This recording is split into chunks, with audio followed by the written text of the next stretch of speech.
The Silent Power of the Stoic Warrior. Hook and Introduction. Hey, Stoic Warrior, we live in a world where people are constantly talking, constantly reacting, constantly chasing validation. But here's the truth.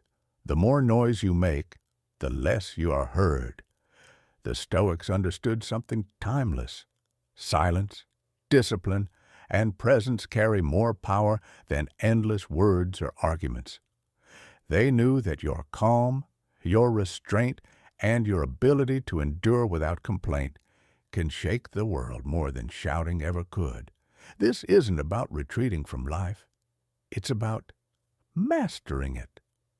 Today, we'll explore 12 Stoic lessons that will teach you how to embrace silence as strength, how to let go of the need to explain yourself, and how to transform every obstacle into an opportunity. Each lesson is a tool forged from the wisdom of Marcus Aurelius, Seneca, and Epictetus, and shaped for your modern battles. Let's begin. Lesson 1. Silence makes them feel your absence.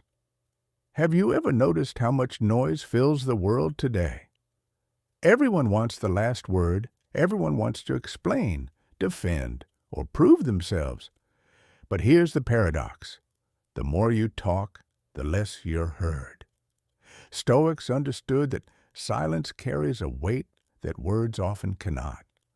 When someone disrespects you or misunderstands you, the impulse is to react, to send that long message, to call again, to demand recognition. Yet the more you chase, the more you shrink in their eyes. Silence, on the other hand, does not push. It pulls. It forces people to notice the space you left behind. And that space speaks louder than any explanation ever could. Think about a time when someone you cared about ignored you. Maybe you texted twice, 3 times, and still got no response. The silence felt heavier than words because it made you question your own worth. Now flip the perspective. When you choose silence instead of chasing, others feel that same weight. They wonder why you didn't react, why you didn't beg, why you didn't explain. That's the power of silence. It makes people face themselves without distraction. Epictetus reminded us, the more we value things outside our control, the less control we have. By staying silent, you reclaim control. You stop giving away energy to people who already decided not to understand you. Your absence becomes a mirror that reflects their actions back at them, and in that stillness, your dignity grows. Lesson 2. Silence helps you hear the truth louder. The world is full of noise, opinions, judgments, distractions, and endless chatter. In heartbreak, betrayal, or confusion, the first instinct is often to run to others for advice or to talk it out until the pain subsides. But the Stoics believed the real answers are not found in the noise of others. They are discovered in the quiet of your own mind. Marcus Aurelius wrote, "If you are distressed by anything external, the pain is not due to the thing itself, but to your estimate of it. And this you have the power to revoke at any moment. Silence isn't an absence of action. It's a deliberate choice to pause, to step back, and to allow your inner wisdom to rise to the surface. Think of it this way. When water is stirred, it's cloudy. But once it settles, the mud sinks to the bottom and the water becomes clear. Your mind works the same way. In silence, the emotions that once clouded your judgment settle, and the truth reveals itself. Maybe you realize the relationship you were chasing was never balanced. Maybe you see that your anger isn't about being left, but about staying too long in the wrong place. This clarity doesn't come from texting paragraphs or demanding answers. It comes from stillness. Stoics practiced silence to separate emotions from values so they could respond with dignity rather than react out of desperation. In a world that glorifies quick responses, silence becomes your secret superpower. It gives you back your clarity. Lesson 3. Begging for closure is a form of self-betrayal. One of the hardest truths in life is that closure doesn't come from others. It comes from within. When someone leaves you without explanation, your instinct may be to demand answers. Why did you do this? Don't I deserve the truth? But Stoicism reminds us that begging for closure only deepens the wound. Epictetus taught, don't explain your philosophy. Embody it. In other words, your actions and values are where your strength lies, not in chasing explanations from those who already showed you their choices. Closure given by others is temporary. Closure you create for yourself is lasting. Imagine someone walks away from you without a word. You sit there rehearsing messages, writing long unsent letters, hoping that if you just explain enough, they'll finally understand your worth. But what really happens? You hand over your peace to the very person who took it from you. That's not healing. That's self-abandonment. True Stoic strength is realizing their silence is your closure. It means you no longer need their explanation to validate your pain or your worth. The lesson is not that they failed to give you closure, but that you gave yourself the permission to walk away without it. When you stop begging for endings, you stop betraying your own growth. Instead of waiting for someone else to give you peace, you decide to create it yourself. That is self-respect in action. Lesson 4. Silence exposes what words try to hide. Words are powerful, but they can also deceive. People say what they think you want to hear. They justify, explain, and cover up their true intentions with carefully chosen language, but silence cannot lie. Emerson once said, "What you do speaks so loudly that I cannot hear what you say." The Stoics lived by this truth. Patterns matter more than promises. Silence allows those patterns to reveal themselves.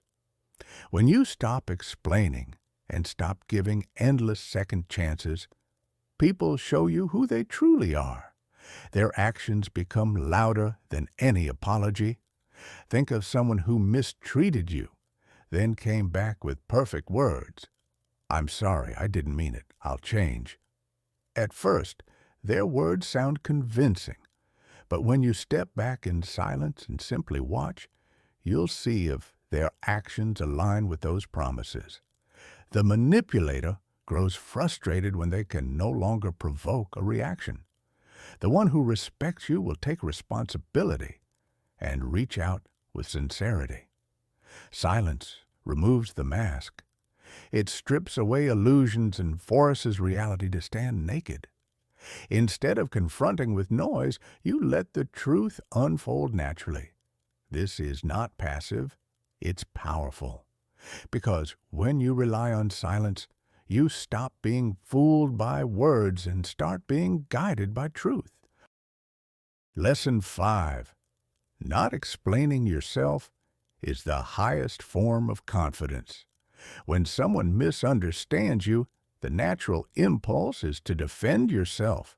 You want to prove your intentions, to explain why you're not who they think you are. But the Stoics would tell you this: true confidence doesn't need an explanation. Marcus Aurelius wrote, "Don't waste what remains of your life in speculating about your neighbors." The moment you stop seeking validation from others, you free yourself from their judgment. Silence in the face of misunderstanding isn't arrogance. It's confidence rooted in self-knowledge. You know who you are, you know your intentions, and that's enough. Think of how exhausting it is to constantly explain yourself. You explain why you didn't respond, why you set boundaries, why you chose peace. But the more you explain, the more you hand over your power. Some people don't want to understand you. They just want control over how you're perceived. When you stop explaining, you refuse to play that game. This doesn't mean you don't care about truth. It means you value your peace more than someone else's opinion. The person who doesn't need to explain their every move radiates a rare kind of strength. Others may call it coldness, but in reality, it's clarity, the confidence to live by your own values without needing outside permission. Lesson 6. Detachment in silence teaches the real lesson. There is something quietly powerful about walking away without words. No dramatic exits, no final messages, just a calm detachment. Seneca said, "We suffer more often in imagination than in reality." When you detach in silence, you don't just protect yourself. You force the other person to sit with the reality of their actions. Silence leaves space, and that space is where reflection begins. People expect anger, arguments, or endless explanations, but silence denies them that comfort. It forces them to face themselves. Imagine someone mistreats you, expecting you to fight for their attention. Instead, you detach. You don't react. You don't explain. You simply stop showing up where you're disrespected. That absence creates the lesson they never expected. They may wonder, why aren't they chasing? Why didn't they fight to stay? And in that confusion, the balance of power shifts. But here's the deeper truth. The lesson is not for them. It's for you. In detachment, you learn that your peace doesn't need negotiation. You don't have to beg to be valued. You don't have to explain to be understood. Sometimes the greatest wisdom is in leaving quietly, teaching both yourself and others that your dignity speaks louder than words. Lesson 7. Prepare for life's storms. Premeditatio malorum. The Stoics practiced an exercise called premeditatio malorum, the premeditation of evils. They would imagine what could go wrong: loss, hardship, illness, even death. Not to dwell in fear, but to build resilience before adversity struck. Seneca often reminded himself that wealth, health, and status are temporary. By visualizing their loss, he reduced their power over his emotions. This wasn't pessimism, it was preparation. When life inevitably shifted, the Stoic wasn't broken by surprise. He was ready. Think of an athlete who trains in all conditions, not just on perfect days. When the storm comes, they perform because they've rehearsed difficulty. Life is no different.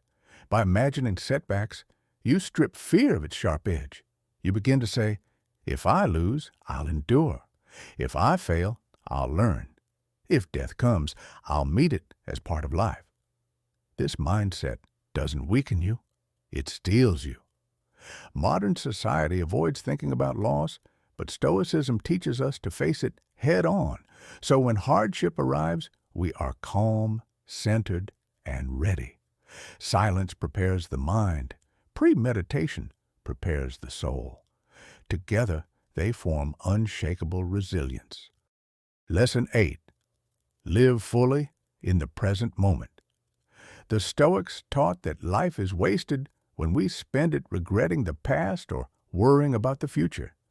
Marcus Aurelius wrote, "Confine yourself to the present." And yet, most of us live everywhere except the now. We replay old conversations, relive betrayals, or fast forward into anxious predictions about tomorrow. But here's the truth. Neither yesterday nor tomorrow belongs to us. The only thing we truly own is this very breath, this very step, this very moment. Think of how often people say, "I'll be happy when I get that job, that house, that relationship. They postpone their joy, treating life like a waiting room for happiness.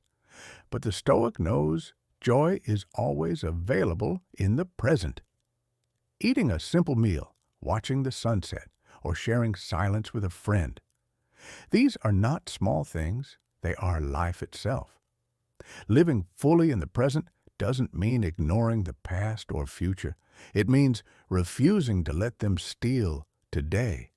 It's a radical act of freedom to say, this moment is enough. And when you live that way, you stop waiting to begin living. You're already alive. Lesson 9. Discipline your desires. Freedom isn't about indulging in every craving.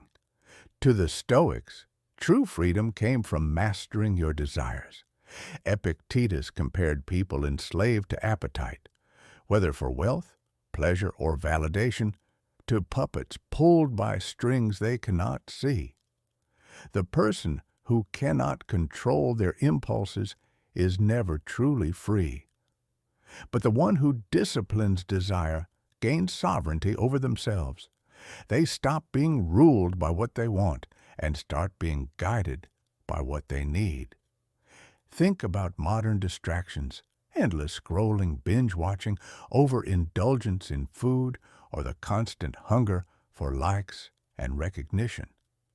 Without discipline, these desires consume us. But when you practice temperance, you take back your power. You eat to nourish, not to numb. You work for purpose, not just for applause. You rest to restore, not to escape. This isn't about denial. It's about direction. Stoic discipline doesn't shrink your life. It expands it by giving you control. The less you are ruled by desire, the more space you have to live with clarity, freedom, and strength. Lesson 10. Focus only on what you can control. One of the core pillars of Stoicism is radical acceptance of control. Epictetus taught, some things are up to us and some are not. This is a compass for life. Most suffering comes not from what happens, but from our resistance to it. We stress over others' opinions, over outcomes, over the uncontrollable flow of life. But when you separate what is yours from what is not, you free yourself from wasted energy. You realize that your peace depends not on the world, but on your choices. Picture someone stuck in traffic, furious at the cars ahead. No amount of anger clears the road. Or imagine obsessing over whether someone will text back. You cannot control their response, only your own calm. Stoics remind us, control is not about changing the world. It's about mastering your reaction to it. This shift transforms everything. Instead of chasing control where you have none, you invest it where you do. Your mindset, your actions, your character. And when you focus only on what you can control, you stop being a prisoner of circumstance and start being the ruler of yourself. Lesson 11. Memento mori. Remember, you will die. Death was not a taboo subject for the Stoics. It was their daily teacher. Marcus Aurelius reminded himself, you could leave life right now. Let that determine what you do and say and think. This was not meant to depress him, but to wake him up. When you remember your time is limited, you stop wasting it on trivial arguments, petty grudges, or meaningless pursuits. Every moment becomes more precious because you understand it could be your last. Think of how often people live as if they have unlimited time. They postpone dreams, delay forgiveness, or wait for someday to begin living fully. But someday is not promised. Memento mori is not about fearing death. It's about cherishing life. When you wake up, breathe in, and remember that one day you will not, gratitude floods in. You hug a little tighter, speak a little kinder, and live a little braver. Death is not the enemy. It's the reminder that life is happening now, and it is too short to be lived half-heartedly. Lesson 12. The obstacle is the way. Perhaps the most practical of all Stoic teachings is the idea that obstacles are not barriers. They are paths. Marcus Aurelius wrote, "The impediment to action advances action. What stands in the way becomes the way life will always present challenges: rejection, failure, betrayal, loss." Most people see these as roadblocks. The Stoic, however, sees them as training grounds for strength. Every difficulty is an invitation to grow, to sharpen, to rise. Think about a time you faced rejection. Maybe a job turned you away or a person walked out of your life. At the moment, it felt like a dead end. But often, those very moments redirect us toward better opportunities. Failure becomes a teacher, loss becomes a sculptor, and pain becomes the forge of resilience. The Stoic doesn't waste time wishing life were easier. They ask instead, how can this make me stronger? With that mindset, nothing is wasted. Every obstacle becomes a stepping stone, turning hardship into progress and adversity into the very tool that shapes greatness. Conclusion: the silent power of a Stoic life. Silence, detachment, control, discipline. These are not just abstract philosophies. They are weapons for the modern soul. In a world of endless noise, the Stoic chooses calm. In a culture of chasing validation, the Stoic stands firm in self-respect. And in a life full of uncertainty, the Stoic finds freedom by focusing only on what can be controlled. These lessons are not just for history books. They are for today, for this moment, for you. As you step away from this, remember, you don't need to prove yourself with words or chase recognition with noise. Your silence can be power. Your discipline can be freedom. Your resilience can be your legacy. Each day is a chance to embody these lessons, not just to know them. And when life tests you, as it surely will, let your calm be louder than chaos, your presence stronger than absence, and your actions speak louder than any explanation. This is the way of the Stoic. This is the path of sculpted grace.